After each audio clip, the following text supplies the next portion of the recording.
Muchas gracias por todos los favores que hemos recibido de ti, Señor, a lo largo de la semana. Gracias, Padre, porque has estado con nosotros en toda circunstancia, fácil y difícil. Y siempre nos has dado la salida y has extendido tus alas sobre nosotros. Nos guardas cuando andamos manejando, Señor, cuando andamos caminando en la calle, cuando estamos en casa, Señor. Nos guardas y nos proteges y suples todas nuestras necesidades materiales, Señor. Y ahora, Señor, venimos a que también hables a nuestra vida, Señor. Que suplas nuestra necesidad espiritual con tu palabra. Pero también venimos a ofrendarte, Señor, nuestra adoración. A través, Señor, de nuestro canto, de nuestra atención, de nuestro tiempo, Señor, de nuestro dinero, Señor, que tú nos das. Gracias, Señor, por esta iglesia. Gracias, Señor, porque hasta aquí nos has traído, nos has sustentado, Señor, y permites que esta obra siga adelante, Señor. Gracias, Padre, por tu misericordia. Gracias porque perdonas nuestro pecado cuando vamos corriendo a tu trono de gracia, Señor, después que te fallamos.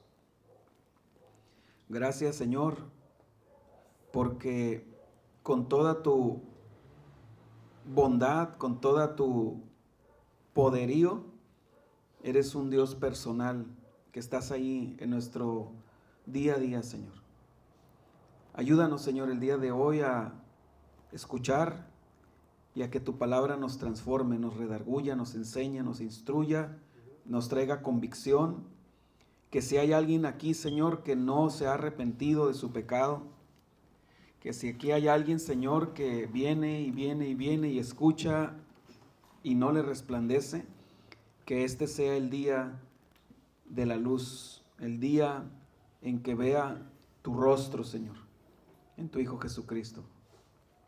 Trae salvación. Aquel que está practicando el pecado, Señor, tráele arrepentimiento, convicción, redargúyele, Señor. Al que esté triste, Señor, consuélale, alégrale, Señor, y déjale ver una vez más tu gracia. Y a todo aquel que esté esforzándose, Señor, en tu gracia, en tu poder, que se vea más fortalecido, Señor, más animado. Ayúdanos, Señor, te necesitamos. En el nombre de Jesús. Amén. Bien, hermanos, pues vamos a comenzar y vamos a considerar, estamos ahí en Apocalipsis, estamos en el capítulo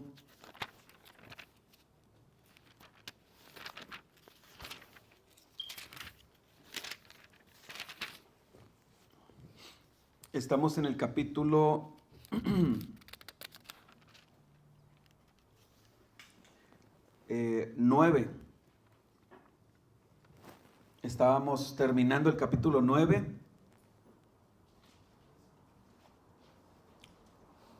Ahí nos quedamos.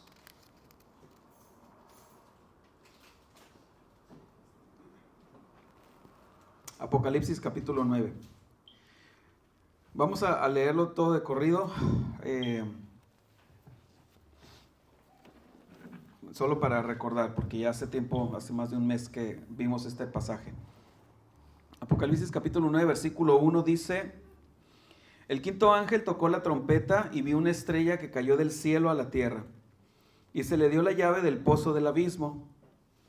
Y abrió el pozo del abismo y subió humo del pozo como humo de un gran horno, y se oscureció el sol y el aire por el humo del pozo. Y del humo salieron langostas sobre la tierra, y se les dio poder como tienen poder los escorpiones de la tierra. Y se les mandó que no dañasen a la hierba de la tierra, ni a cosa verde alguna, ni a ningún árbol, sino solamente a los hombres que no tuviesen el sello de Dios en sus frentes. Y les fue dado no que los matasen, sino que los atormentasen 5 meses. Y su tormento era como tormento de escorpión cuando hiere al hombre.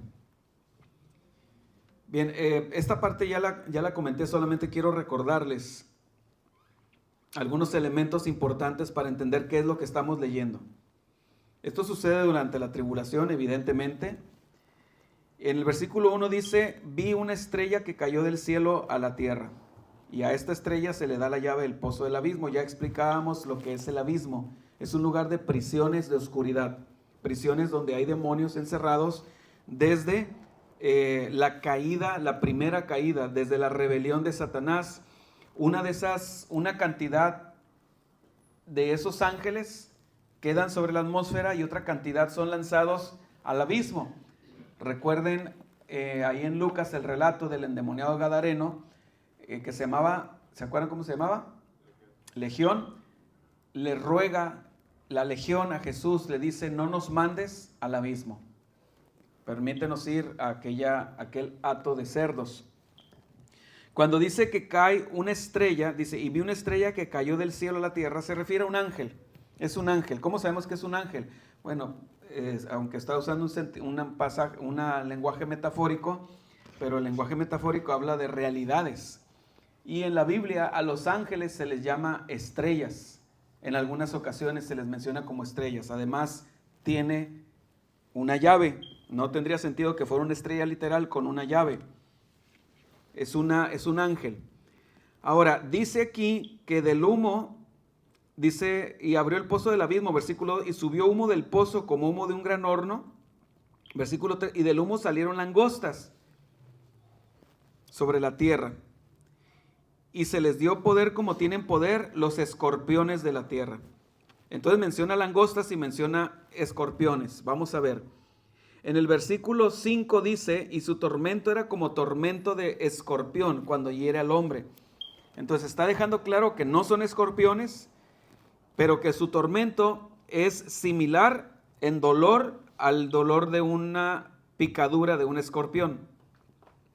Y en aquellos días los hombres buscarán la muerte, pero no la hallarán, y ansiarán morir, pero la muerte huirá de ellos.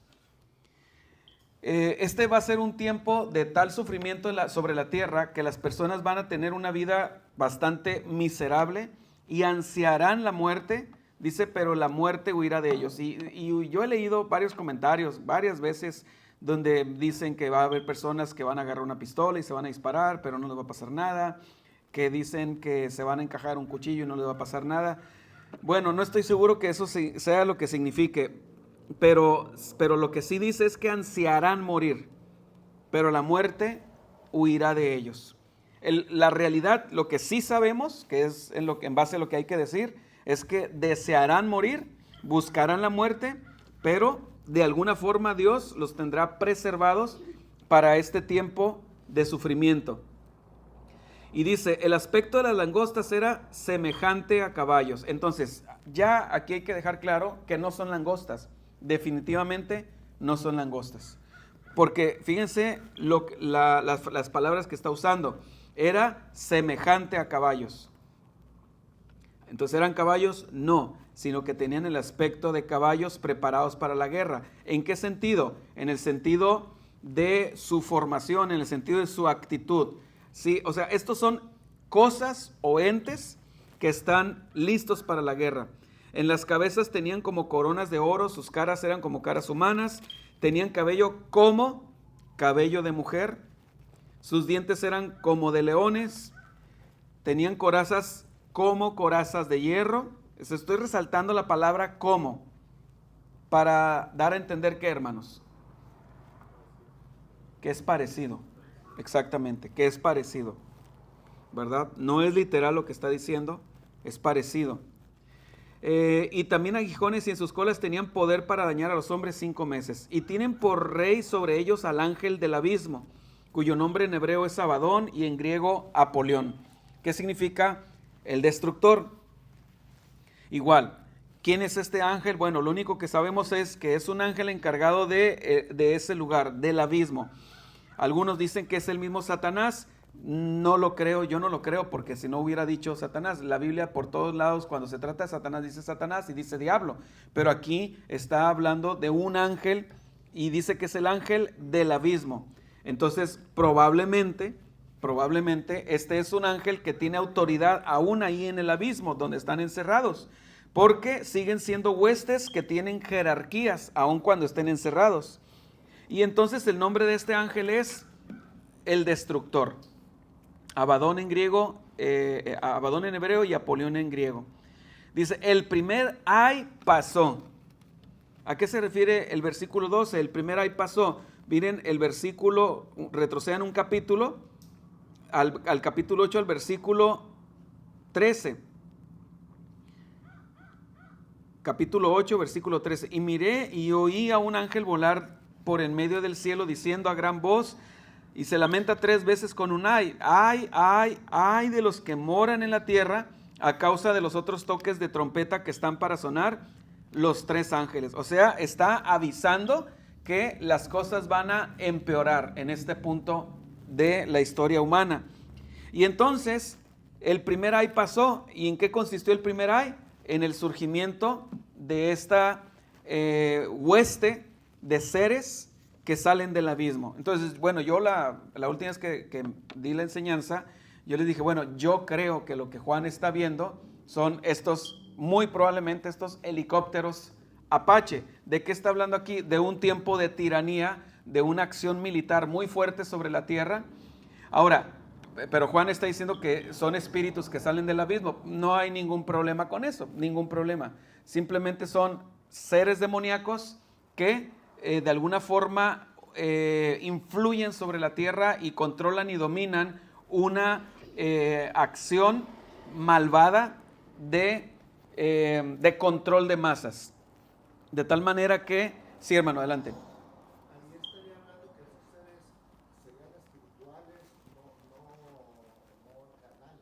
Sí. Entonces ellos controlarían el medio ambiente. Sí.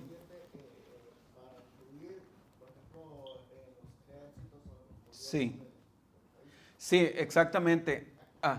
David también quiere comentar. Lo mismo. Ok. Sí, sí, exactamente eso es lo que estoy mencionando, hermano. Gracias. O sea, Juan sí ve a seres demoníacos que salen del abismo. Sí, o sea, sí son seres demoníacos, pero estos seres demoníacos es lo que yo creo. Obviamente, ya saben, Apocalipsis tiene muchas cosas bastante oscuras. Tenemos que ser honestos con eso, ¿verdad? No todo es oscuro, tenemos suficiente luz, pero tratando de llenar huecos, bueno, pues hay cualquier cantidad de libros con cualquier cantidad de interpretaciones. Esa es la realidad, ¿verdad? O sea, en todos los años que tengo viendo este tema, he visto cualquier cantidad de libros y si he visto 100 libros, por decir una cosa, casi puedo decir que hay 100 interpretaciones de ciertos pasajes que son oscuros. Este es un pasaje oscuro, pero no es tan oscuro. ¿Qué sabemos? Que son demonios, es un hecho, son demonios, salen del abismo. Pero la parte oscura es, ¿qué son estos seres que tienen como corazas y como cabello de mujer? Entonces yo le digo, bueno, yo creo pero lo creo porque, igual, les digo, repito, no, Mario no es el único en todo el desierto teológico escatólico que cree esto, si no, pues no, ni me hagan caso. Muchos creemos que se refiere a helicópteros, se refiere a un ejército que va a tiranizar a gran parte de la población mundial, ¿verdad? Ahora, a ver, quiero aquí profundizar un poquito. Los ejércitos actuales, muchas veces, actuales y de toda la historia humana, muchas veces han actuado tiranizando a la humanidad. Creo que ni siquiera tengo que fundamentar eso, creo que nos queda claro. Simplemente remontémonos a la Segunda Guerra Mundial. O sea, la Wehrmacht, el ejército alemán, se dedicó a hacerle la vida miserable a las naciones. O sea, si viéramos documentales, los pueden ver una y otra vez. Por ejemplo, acabo de ver hace 2 semanas un documental sobre cómo fue la invasión de Hitler a la Unión Soviética, ¿verdad? Hitler tenía un pacto con Stalin, el pacto de acero. Pues era un pacto no porque se cayeran bien, sino porque Hitler quería ganar tiempo para aumentar sus ejércitos y en cierto momento ya invadir la Unión Soviética. Entonces tiene un pacto de paz, pero en cierto momento, ya que se sentía fuerte, rompió el pacto y va e invade la Unión Soviética. Bueno, la constante en esta invasión de los alemanes a la Unión Soviética fue la masacre de la población civil. Era una guerra de exterminio, era una guerra de, ¿cómo le llaman a esto? De hecho se está manejando mucho ahora con el tema de Gaza, de la franja de Gaza, un genocidio. Era un genocidio por el hecho de que los alemanes los consideraban inferiores. Entonces, lo que quiero que nos quede claro es que no hay nada nuevo bajo el sol. La historia está llena de historias de guerras donde donde los ejércitos no solamente van ejército contra ejército, sino que van, invaden naciones, tiranizan personas y les hacen la vida miserable. Es más, en esos documentales constantemente uno está viendo lo que aquí dice, que la gente buscaba morir de lo miserable que era su vida. Incluso había gente que intencionalmente sabían que si hacían eso los iban a matar y lo hacían con toda la intención. Por ejemplo, no sé, llegaban los alemanes, tomaban una población y los hacían marchar, ¿verdad? Y los hacían marchar hacia los campos de concentración. Entonces la gente ya vivía una vida miserable y con toda la intención salían de la fila corriendo para que les dispararan, porque ya no soportaban más la vida, ¿sí? Eso es lo que estamos viendo aquí. Yo creo que estos son demonios que van a sublimar la maldad que ya hay en el corazón humano, y entonces se va a levantar un momento, no sabemos cuál es la circunstancia, no lo sabemos, pero esto es dentro del gobierno del anticristo, no olvidemos eso, estamos dentro de los 3 años y medio, estamos viendo lo que está sucediendo en la tierra durante 3 años y medio. Entonces el gobierno del anticristo se va a caracterizar y lo vamos a ver ya muy pronto, vamos a enfocarnos exactamente la obra, el surgimiento, todo lo que va a hacer el anticristo, y va a ser una persona que pues prácticamente no va a tener sentimientos, va a ser una persona llena de maldad. Entonces va a haber algún momento, alguna acción sobre la tierra, no sé, para dominar naciones, que va a mandar a todos estos ejércitos, a estos helicópteros, soldados en helicópteros, pero van a estar sublimados, van a estar dominados demoníacamente, de una forma más de lo normal. Dicho sea de paso, hay que decir que esta época de la historia humana va a ser una época de gran actividad demoníaca, una gran actividad demoníaca. Para empezar, el líder mundial que va a haber, pues en palabras de la Biblia dice, inicuo cuyo advenimiento es por obra de Satanás, ¿verdad? Entonces ya nos damos una idea de cuál va a ser el ambiente. Si el líder mundial va a ser impulsado, impuesto y apadrinado por el mismo Satanás, pues ¿qué podemos esperar de todos sus secuaces? Va a ser un tiempo bastante oscuro en la historia humana. Por eso es que Jesús dice en Mateo 24, que habrá una gran tribulación, cual no la ha habido jamás, ni la habrá después de esa, dice. Bien, vámonos al versículo 12. Entonces dice, el primer ay pasó, y aquí vienen aún 2 ayes después de esto. Entonces esto es bastante oscuro, esto es bastante, los cristianos no necesitamos ver películas de terror, películas de estas de Halloween. O sea, simplemente hay que leer la Biblia. Es un tiempo terrorífico lo que viene. El 6º ángel tocó la trompeta. Entonces a partir de aquí vienen los otros ayes. Y oí una voz de entre los 4 cuernos del altar de oro que estaba delante de Dios. ¿Alguien recuerda? ¿Alguien nos puede decir un poquito acerca de esto? De este altar de oro que está delante de Dios. Es algo que he explicado aquí en varias ocasiones. ¿Recuerdan? Un altar de oro se refiere al altar del incienso. ¿Alguien lo recuerda? Que en el cielo, y lo vamos a ver aquí más adelante, vuelve a aparecer más claro. Cuando Dios le dice a Moisés que construya el tabernáculo, por allá lo vemos en Éxodo 30 y tantos, y le da todas las medidas, le dice cómo es cada objeto, cada mesa, el altar, la menora, que es el candelabro ese de 7 brazos, todo el mobiliario, le dice, hazlo conforme al modelo que se te mostró en la visión. Así lo dice, y se lo dice en 2 ocasiones. Entonces, no sabemos cómo es esto, no tenemos muy claro, igual hay dos o tres posturas, pero es un hecho que Moisés vio un modelo en el cielo. El tabernáculo de la tierra es una copia del modelo cósmico. Ahora, no sabemos si hay en el cielo un tabernáculo así tal cual, porque algo vio Moisés, lo dice la Biblia. Dice, todo lo harás conforme al modelo que se te mostró.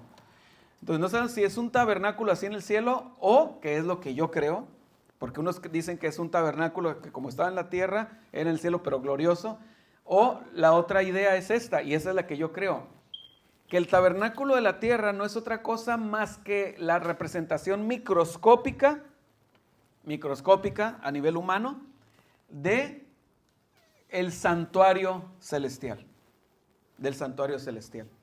Entonces, en el tabernáculo de la tierra, por ejemplo, estaba el arca del pacto que tenía la tapadera con los 2 querubines. ¿Alguien sabe qué representaba el arca del pacto con los 2 querubines que estaban frente a frente? ¿Se acuerdan? Un arca donde adentro estaba el tazón con el maná, la vara de Aarón, las 2 tablas de la ley. ¿Pero qué era? Ahí bajaba la presencia de Dios. ¿Pero qué era en sí el arca? Era el trono de Dios, era donde Dios se sentaba en la tierra. ¿Sí?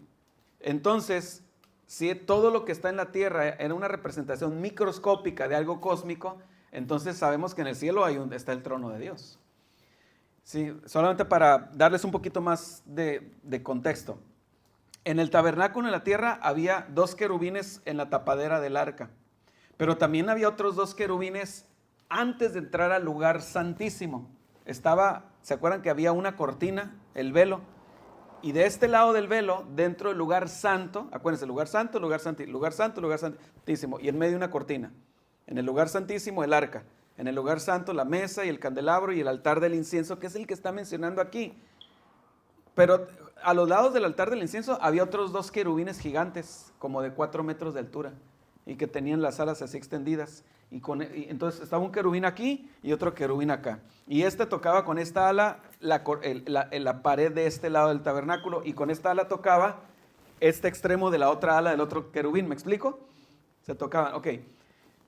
¿Y eso cómo está representado en el cielo? ¿Cómo esta realidad de maqueta? Porque en realidad era una maqueta. El tabernáculo en la tierra era una maqueta de una realidad celestial cósmica.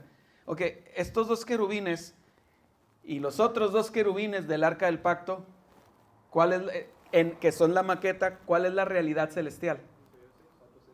Los 4 seres vivientes. ¿Sí? Entonces todo lo que estaba representado en la tierra tiene una realidad en el cielo. Y entonces aquí habla de un altar. El 6º ángel tocó la trompeta y oí una voz de entre los 4 cuernos del altar de oro que estaba delante de Dios. ¿Cuál altar de Dios? Vámonos a Apocalipsis 6.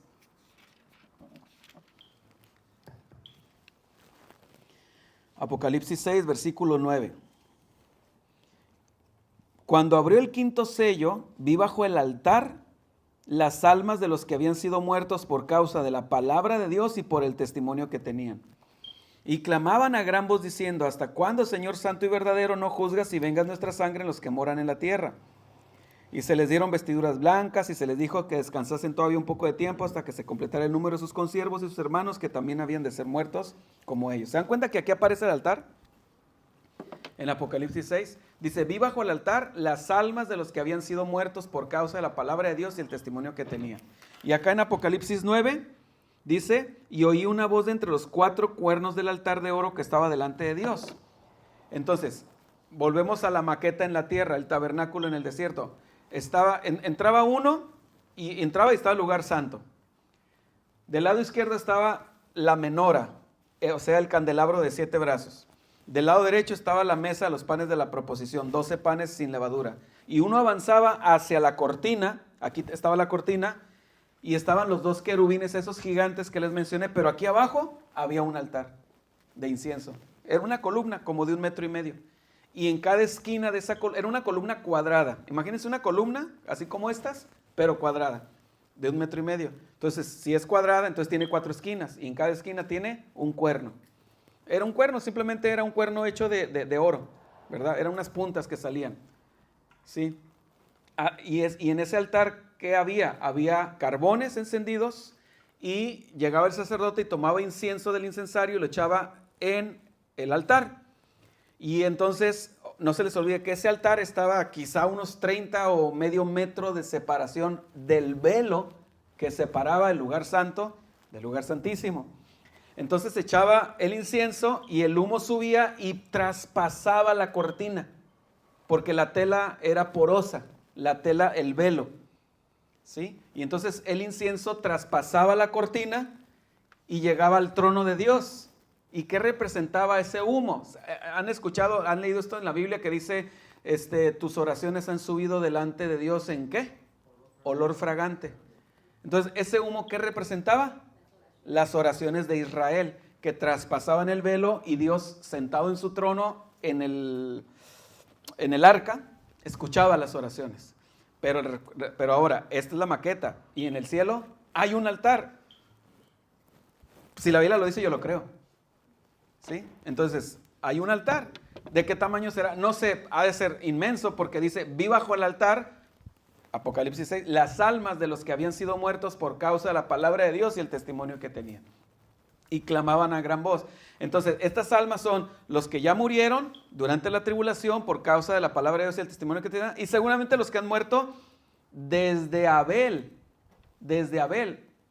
Porque Dios le dice a Caín, allá en Génesis, le dice, ¿se acuerdan? Caín y Abel, Caín mata a Abel, y luego Caín se anda haciendo como que no sabe nada, y Dios habla con él, ¿y qué le dice Dios a Caín?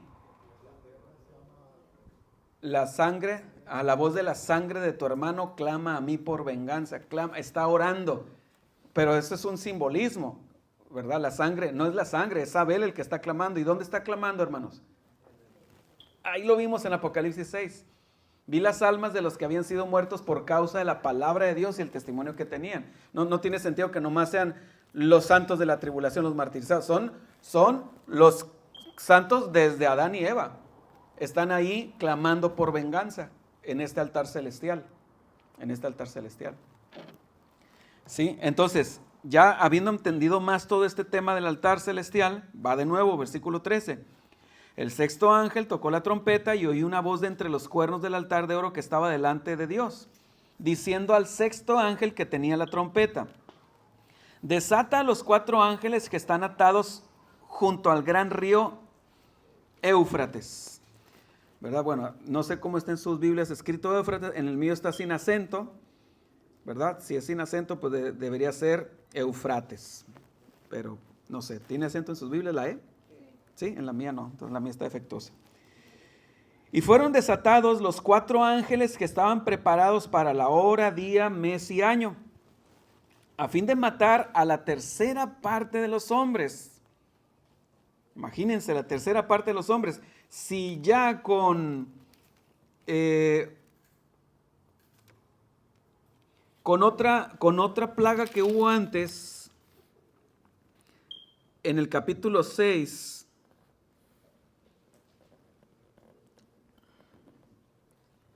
en el capítulo 6, versículo 8, miré, y aquí un caballo amarillo, y el que lo montaba tenía por nombre Muerte, y el Hades le seguía, y le fue dado potestad sobre la 4ª parte de la tierra, para matar con espada, con hambre y con mortandad y con las fieras de la tierra. Entonces ya había muerto una 4ª parte de la población mundial. Vamos a suponer, 8,000 millones somos ahorita, para ponernos la fácil las matemáticas, 10,000 millones, ¿verdad? De aquí a que esto suceda, pensando que falten 20, 30, 40 años. 10,000 millones, muere una 4ª parte primero, 2,500 millones, quedan 7,500 millones.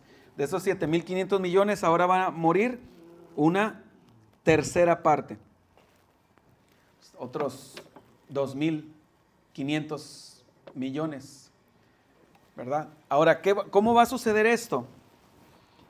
Dice, desata a los 4 ángeles, estoy en versículo 14, que están atados junto al gran río Éufrates, y fueron desatados los 4 ángeles que estaban preparados para la hora, día, mes y año, a fin de matar a la tercera parte de los hombres. Ahora, ¿qué hacen estos ángeles? Dice, y el número de los ejércitos de los jinetes era 200 millones. Yo oí su número. Entonces yo quiero que observemos muy bien aquí, porque hace un cambio muy brusco. En el versículo 13, se escucha una voz del medio del altar. Versículo 14, se da una orden al sexto ángel. O sea, esta voz que sale del altar le da una orden al sexto ángel que tenía la trompeta. ¿Cuál es la orden? Desatar a los 4 ángeles, ¿verdad? Que están atados junto al gran río Éufrates. Fíjense bien. Entonces está hablando de ángeles, pero de repente se habla de ejércitos. y el número de los ejércitos de los jinetes era de 200 millones. Yo oí su número.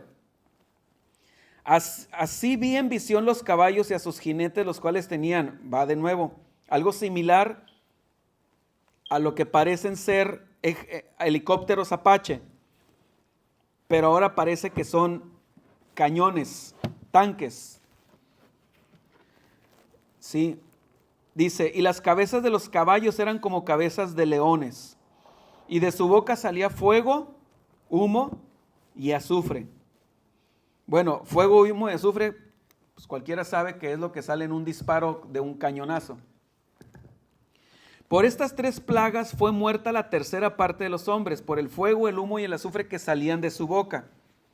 Pues el poder de los caballos estaba en su boca y en sus colas, porque sus colas, semejantes a serpientes, tenían cabezas y con ellas dañaban. Y los otros hombres que no fueron muertos con estas plagas, fíjense aquí la dureza. O sea, esta es una humanidad verdaderamente anti Dios. Con toda esta destrucción, dice, y los otros hombres que no fueron muertos con estas plagas, ni aún así se arrepintieron de las obras de sus manos, ni dejaron de adorar a los demonios y a las imágenes de oro, de plata, de bronce, de piedra y de madera, las cuales no pueden ver, ni oír, ni andar. Y no se arrepintieron de sus homicidios, ni de sus hechicerías, ni de su fornicación, ni de sus hurtos. Deme solamente unos segundos.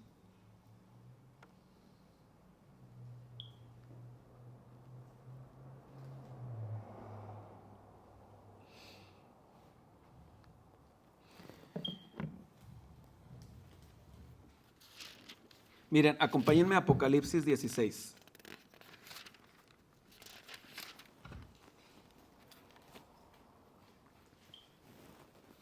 Apocalipsis 16. Recuerdan que hemos comentado aquí, porque surge la duda, ¿verdad? Que aunque yo pongo el esquema, ¿se acuerdan aquel esquema que pongo de la escatología, aquel diagrama? Y pues va en secuencia el esquema, ¿verdad? Pero aquí ha surgido la pregunta, bueno, todo esto que estamos leyendo es así cronológico, sellos, trompetas, copas, ¿o cómo es? Y yo les digo, no, lo que yo creo es que son capas sobre capas. O sea, lo que tenemos que hacer es, bueno, aquí me faltan 2 dedos, ¿verdad? Para que sean 7, pero vamos a suponer que son 7, ¿verdad? 7 sellos, 7 trompetas, 7 copas. O sea, todo surge al mismo tiempo, cada uno de estos. ¿Por qué les digo esto? Miren, disculpen, yo sé que ya los mandé a Apocalipsis 16. Regrésense por un momento a Apocalipsis 6. Apocalipsis 6.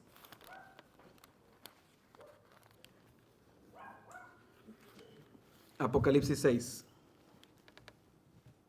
¿Lo tienen? Versículo 12. Miré cuando abrió el 6º sello, y aquí hubo un gran terremoto, y el sol se puso negro como tela de silicio, y la luna se volvió toda como sangre. Y las estrellas del cielo cayeron sobre la tierra como la higuera deja caer sus higos cuando es sacudida por un fuerte viento, y el cielo se desvaneció como un pergamino que se enrolla. Y todo monte y toda isla se removió de su lugar. Y los reyes de la tierra, los grandes, los ricos, los capitanes, los poderosos, y todo siervo y todo libre se escondieron en las cuevas y entre las peñas de los montes.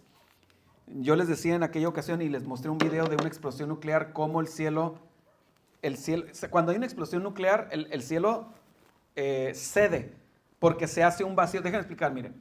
Cuando se hace una explosión nuclear, se genera un vacío de aire, porque el fuego consume el oxígeno. Todos sabemos eso, el fuego consume el oxígeno. Y cuando hay una explosión nuclear, de hecho se temía, cuando se hizo el primer ensayo nuclear acá en Nuevo México, del proyecto Manhattan, en Alamogordo, Nuevo México, tenían miedo, como nunca habían explotado una bomba atómica, tenían miedo y pensaban que se iba a incendiar toda la atmósfera. Tenían miedo de hacer el ensayo. O sea, muchos científicos estaban ya en el último momento, cuando sabían que ya tenían lista la bomba, mandaron cartas de no la estallen, no hagan el ensayo porque pueden incendiar toda la Tierra. porque nunca se había hecho una explosión nuclear, no sabían a qué se enfrentaban. Bueno, ya sabemos que al final no se incendió la Tierra, pero es que sí, de una forma muy real, alrededor de la bola de fuego se está consumiendo el oxígeno, se está quemando el oxígeno. Entonces, ¿qué se genera? Un vacío. Y una vez que se enfría esa zona de la atmósfera, ¿qué hace la atmósfera? Se recorre para llenar ese vacío de oxígeno. Por eso es que vean, digo, no es algo así como para verlo como de hobby, pero si quieren saber más o verlo, vean videos en YouTube y se ve cómo se enrolla el cielo. Se ve claramente, pero en círculo, o sea, va de un epicentro hacia afuera, el cielo se va desenrollando. Entonces, aquí vimos un pasaje que claramente nos está hablando de una explosión nuclear, pero yo quiero que ustedes de una guerra nuclear. Y gente escondiéndose en cuevas y en los búnkeres y son los gobernantes. Pero miren el 16. Y decían a los montes y a las peñas, caed sobre nosotros y escondernos del rostro de aquel que está sentado sobre el trono y de la ira del Cordero. Porque el gran día de su ira ha llegado y ¿quién podrá sostenerse en pie? Este es el sexto sello. ¿Y quién está apareciendo ya en el sexto sello? Está apareciendo Jesús. Está apareciendo el Señor en su venida. El sexto sello. Pero luego vienen las trompetas y luego vienen las copas. Entonces, la Biblia lo pone así en ese orden porque es una narración. Pero los eventos son simultáneos. ¿Por qué les digo todo esto? Porque miren lo que vamos a ver en Apocalipsis 16. Váyanse por favor a Apocalipsis 16. Mientras ustedes están en Apocalipsis 16, les voy a leer 2 versículos, pongan atención, de Apocalipsis 9, que ya los leímos ahorita. Ustedes quédense en Apocalipsis 16. Y fueron desatados los 4 ángeles que estaban preparados para la hora, día, mes y año, a fin de matar a la tercera parte de los hombres. Y el número de los ejércitos era de 200 millones. Yo oí su número. Que por cierto, esto sucede cuando se desatan a 4 ángeles que están atados junto al gran río Éufrates. Miren el Apocalipsis 16. Dice así, en el versículo 12. Versículo 12. El sexto ángel derramó su copa sobre el gran río Éufrates, y el agua de este se secó. ¿Están escuchando, hermanos? ¿Lo leyeron? Ok, déjenme leerles Apocalipsis 9. Apocalipsis 9.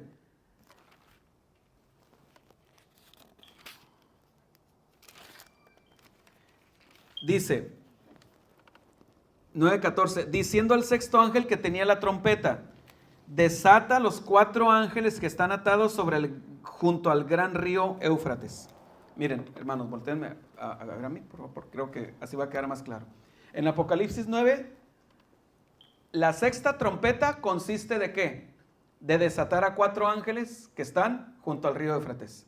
¿Cuál es el orden de los juicios? Sellos, trompetas y copas. No pongo el diagrama porque olvidé mi computadora, olvidé la laptop de la iglesia. Sellos, trompetas y copas. Ok, trompeta, la sexta trompeta. Apocalipsis 9. ¿Qué sucede? Se desatan a 4 ángeles que están junto al río Éufrates. Junto al río Éufrates. Y de repente, un versículo después, aparece un ejército de 200 millones. 200 millones. Ok, esta es la sexta trompeta. Y luego en Apocalipsis 16, estamos ahora en las copas. Y en la sexta copa, sucede algo también relacionado con el río Éufrates. Espero que todos me estén comprendiendo. Versículo 12 del 16. El sexto ángel derramó su copa sobre el gran río Éufrates y el agua de este se secó para que estuviese preparado el camino a los reyes del oriente. Y vi salir de la boca del dragón y de la boca de la bestia y de la boca del falso profeta 3 espíritus inmundos a manera de ranas. Pues son espíritus de demonios que hacen señales y van a los reyes de la tierra en todo el mundo para reunirlos a la batalla de aquel gran día del Dios Todopoderoso. He aquí yo vengo como ladrón. Bienaventurado el que vela y guarda sus ropas para que no ande desnudo y vea su vergüenza. Y vean su vergüenza. Fíjense la advertencia de Jesús en la sexta copa. Acuérdense, hermanos, volteen para acá, por favor. Vamos a imaginar que este es el 6, ¿verdad? Porque me hacen falta 2 dedos en esta mano. Vamos a suponer que este es el 6. ¿Qué sucede en el sexto sello, en Apocalipsis 6? La gente se mete en las cuevas y le piden a las rocas que caigan sobre ellos para que los guarden o cubran o protejan de la venida de Jesús. Porque el gran día de su ira ha llegado en el sexto sello. ¿Y quién podrá mantenerse en pie? Luego, segunda capa, aquí, la sexta trompeta. ¿Qué sucede? Se desatan a 4 ángeles que están parados junto al Éufrates y de repente aparecen 200 millones. Tercera capa, sexta copa. ¿Qué es lo que aparece aquí? Dice que, ¿cómo lo menciona? La copa es derramada sobre el río Éufrates y el agua se seca. ¿Para qué? Para que esté preparado el camino a los reyes del oriente. Y luego de repente aparecen también 3 espíritus inmundos a manera de ranas. ¿Qué son? Son demonios. Pero estos son demonios actuando a través, creo yo, de líderes mundiales, embajadores del anticristo. ¿Qué va a hacer el anticristo? Va a mandar embajadores a la tierra para convencerlos, para organizarlos, para que se le unan en el asalto final a Jerusalén y para detener el retorno de Jesús. ¿Sí? Para detenerlos en este asalto, para reunirnos al asalto final. Y entonces miren la advertencia que sucede. Acuérdense de esto, 3 capas, sexto sello, y siempre es justo antes de que venga Jesús. Miren la advertencia, he aquí yo vengo como ladrón. Una vez más, es en el sexto donde Dios está advirtiendo, Jesús está advirtiendo, ya voy a llegar, ya voy a llegar. En la sexta trompeta, en el sexto sello, ¿qué se dijo? Escóndanos del gran día de su ira, porque el gran día de su ira ha llegado. Y aquí en la sexta copa, ¿qué dice? He aquí yo vengo ya voy a llegar. O sea, por eso es que yo creo que estos 3 grupos de juicios no son lineales, sino son simplemente, son 3 tipos, pero que pasan al mismo tiempo. O sea, al mismo tiempo pasa el primer sello, la primera trompeta, la primera copa. Al mismo tiempo pasa el segundo sello, la segunda trompeta, la segunda copa. Y así sucesivamente. ¿Mande? Están sobrepuestos, exactamente. Ahora, versículo 16. Y los reunió, está hablando de un ejército. Va de nuevo el versículo 14. Pues son espíritus de demonios que hacen señales y van a los reyes de la tierra en todo el mundo para reunirlos a la batalla de aquel gran día del Dios Todopoderoso. Sí, van a convencer a los reyes, pero no crean que los reyes son los que van a marchar a esta batalla. ¿Qué hacen los reyes? Se esconden y mandan a los ejércitos a que se maten, ¿verdad? A que mueran.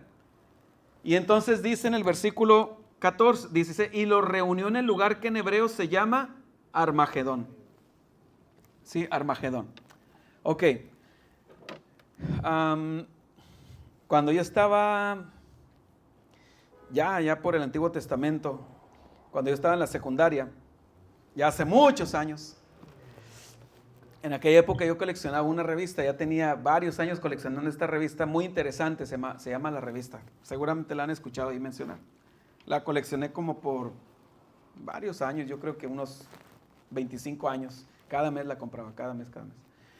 Y aquí tengo bien grabado en la mente la portada de ese número, donde hacían un documental sobre una mega construcción en Turquía, en un lugar que se llama Ataturk, que por cierto Ataturk es como Miguel Hidalgo es para México, ¿verdad? El padre de la patria. Bueno, Ataturk, Mustafa Kemal Ataturk es para Turquía, el padre de la nación moderna de Turquía. Entonces esa ciudad la bautizaron con ese nombre, de Ataturk, del padre de la patria turca. Bueno, pero ¿qué tiene de especial Ataturk? Que en Ataturk nace el río Éufrates. Ahí nace. Y era una mega construcción, eran muchas presas, las más grandes del mundo en aquella época, pues ya ahorita quedaron rebasadas por las presas chinas. Era impresionante las fotografías ahí en la revista y y decía el documental, era pues escrito, no era una revista, decía, se le va a cerrar, gracias. Dice, se le va a cerrar la llave al río. Así decía el documental. Le estoy hablando de esto hace 25, 30 años. Dice, se le va a cerrar la llave al río. ¿Podrás poner, Mario, si me ayudas, un mapa del Oriente, del Medio Oriente? Por favor. Ya vamos a terminar, nos quedan 3 minutos.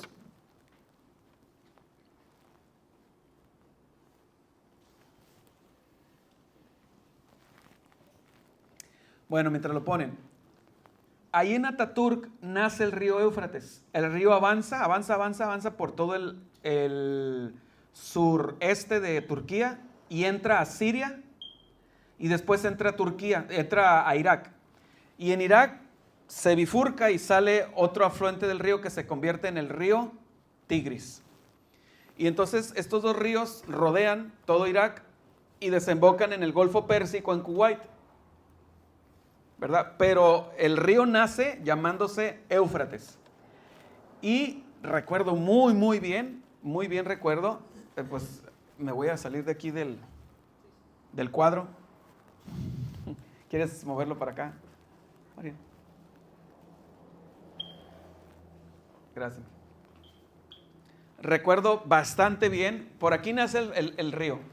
Entonces avanza, nace como Éufrates, avanza y aquí está, miren, aquí está Siria, pasa por esta zona, bueno, de hecho, no alcanzo a ver aquí la división, pero el punto es que avanza por aquí y por aquí más o menos sale el Éufrates se viene por este lado y el Tigris se viene por este lado, rodeando Irak. Bueno, la Biblia dice que, ahí lo dice, van a secar el río. En este documental de la revista muy interesante decía, para finales de este siglo, porque esa revista salió como en 1990, 1988, decía, para finales de este siglo, el gobierno de Turquía estará en condiciones de secar el río. ¿Cuál era la idea? Bueno, en lugar de que el río se fuera, es agua dulce, y se pierda acá en el Golfo Pérsico, en lugar de que se pierda por acá en el Golfo Pérsico, gracias, de hecho ahí se ven los ríos, ¿verdad?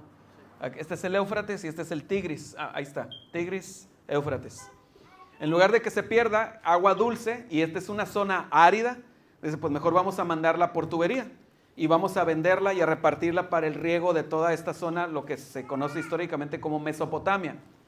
Bueno, el punto que simplemente, y para terminar, quiero establecer, es que esto que nosotros estamos leyendo aquí es algo que existe ya, es algo que ya están las condiciones tecnológicas para que suceda. ¿Por qué? ¿Por qué hay que cerrar? ¿Por qué hay que secar el río? ¿Alguien puede ya atar cabos? ¿Por qué hay que secar este río, según la Biblia? ¿O para qué? Para que pasen los ejércitos. ¿Cuál es el número del ejército? 200 millones. 200 millones. Dice, para que esté preparado el camino a los reyes del oriente, a fin de reunirlos en la hora, fíjense, acá en la sexta trompeta dice, a fin de reunirlos para el día, mes, hora, día, mes y año. Y acá en la séptima copa dice, para reunirlos para la batalla. Se está hablando del mismo evento, es el mismo evento, ¿sí? La batalla final de Armagedón. Pero después profundizaremos más en esta batalla. Hasta ahí por hoy, hermanos. Hasta ahí por hoy. Cuando leo esto, me acuerdo hay un pasaje allá en Isaías, donde Dios lo dice tanto de Ciro como de Nabucodonosor. Dice que Dios va a traer a Nabucodonosor para castigar a Israel por su pecado. Escuchen muy bien, te voy a traer para castigar a Israel por su pecado. Pero ya que yo te haya usado para castigar a Israel por su pecado, también te voy a castigar a ti por haberlo atacado. Y uno dice, bueno, ¿cómo está la cosa? A mí me encanta que Dios está en control. ¿Sí? Dios está en control siempre. Todo lo que sucede sobre la tierra, Él es el autor de todas las cosas. Nada está fuera de sus planes, de su control. Aquí dice, se da la orden a los ángeles para que se paren y sequen el río. ¿Y de dónde salió la orden? De Dios. Y va a traer a los ejércitos a la batalla. Fíjense, Dios va a traer a los ejércitos. En la mente del anticristo, es, apóyenme, vamos a destruir a la nación de Israel. Después voy a explicar por qué, de dónde saco esta idea de que ese es uno de los dos propósitos de traer esos ejércitos, destruir a la nación de Israel. O exterminar más que a la nación de Israel, es exterminar al remanente. Segundo propósito, detener el retorno de Jesús. ¡Qué locura! Entonces Dios los trae y Dios los destruye. Dios los trae para que se rebelen contra Él, pero también Dios los destruye. Entonces lo que estamos viendo, hermanos, es simplemente la crónica de una muerte anunciada. Eso es todo. Todo está escrito, el Señor está en control de todas las cosas. Vamos a orar, hermanos. Padre, gracias, Señor, por tus misericordias, por tus bondades sobre nuestras vidas. Gracias, Señor, porque nos permites voltear un poco hacia el futuro a través de los telones, de los eventos mundiales, todo lo que está pasando a nuestro alrededor. Podemos vagamente alcanzar a intuir el inicio y el fin de cada acto humano, pero sí sabemos una cosa, Señor, que al ver tu palabra, Señor, nosotros podemos gozarnos y descansar y gloriarnos en que nuestro Dios, tú, Señor, eres un Dios que anuncias desde el principio el fin. Y que nosotros, Señor, estamos incluidos en tus planes amorosos. Que tú, Señor, no nos has puesto para ira, sino para alcanzar misericordia. Por eso te glorificamos y te damos gracias, Señor.